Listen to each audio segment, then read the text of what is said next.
Mr. Burns. Now then, what can I do for you? I stopped by to pick up my dividend statement. Ah, yes. Well, my secretary has your file. She'll be right back. Fine. Do you smoke cigars, Mr. Mooney? Yes, I do, yes. May I have one?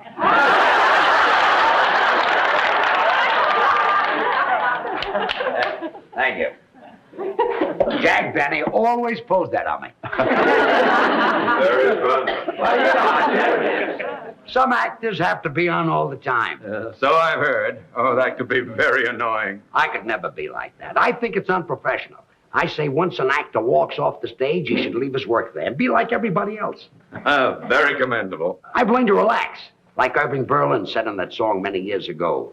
Lazy, I want to be lazy. I want to just lay in the sun with no work to be done. Yes, I remember that. Oh, under that awning they call the sky. It was very stretching and yawning, you let the world go drifting by. Yes, I want to peep in the deep tangled wildwood, counting sheep while I sleep, like a child would, with a great big valise full of books to read while it's peaceful, while I'm killing time, being lazy now, Mr. Mooney.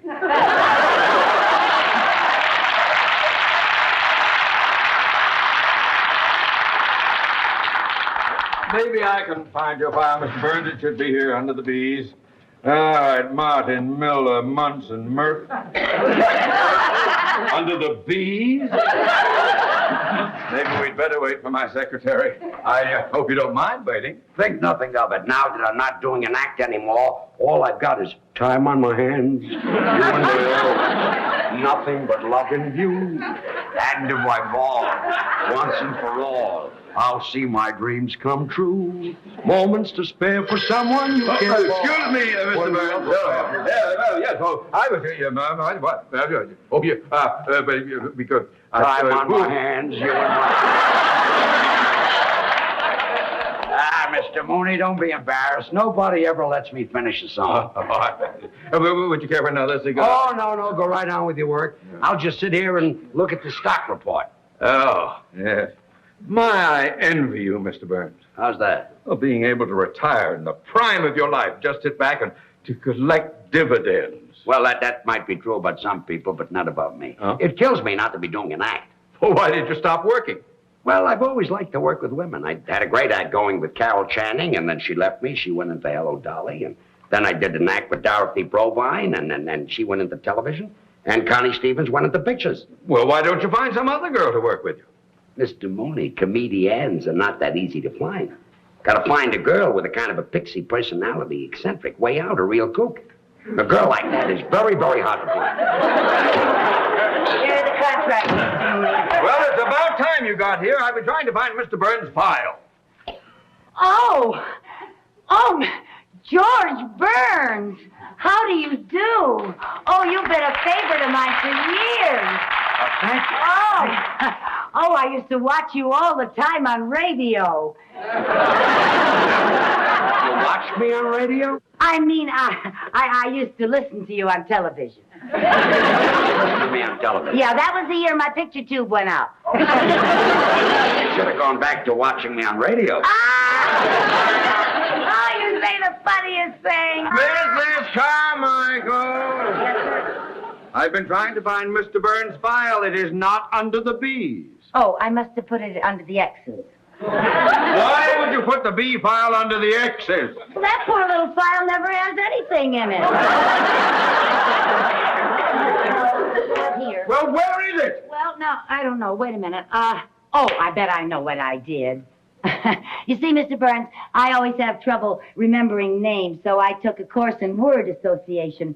Now, Burns reminds me of fire. So you filed it under the F's? No, fire reminds me of stove. So you put my file under the S's. No, stove reminds me of pot roast.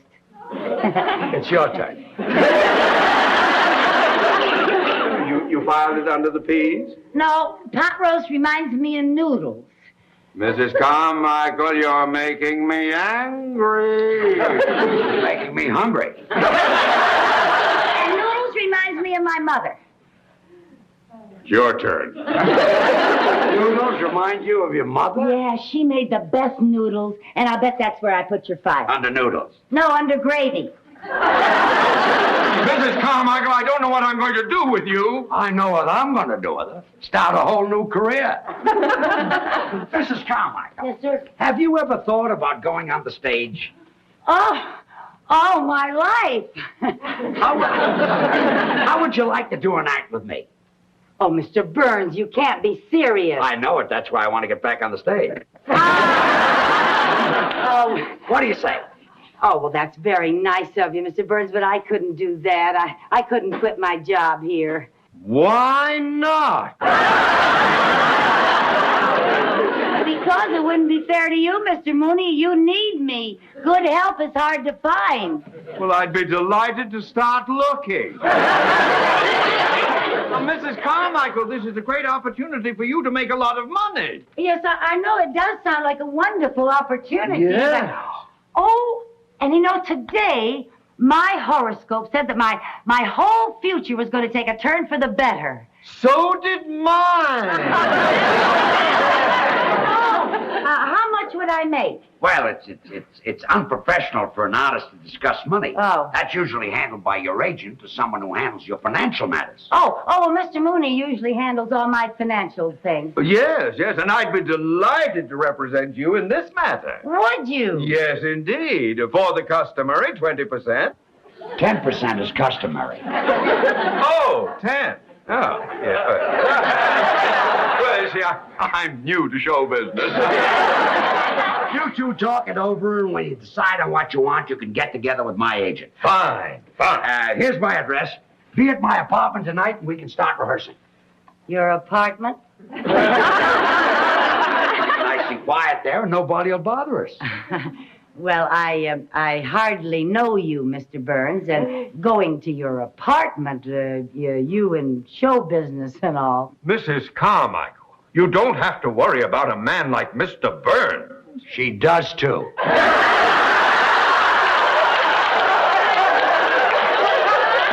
didn't mean that you aren't a gentleman, Mr. Burns. I just meant that...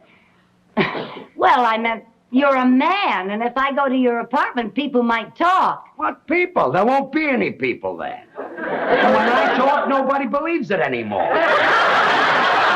you tonight. Okay, Bye, Mr. Mrs. Burns. Carmichael. Well, thank you. Goodbye, Mr. Mooney.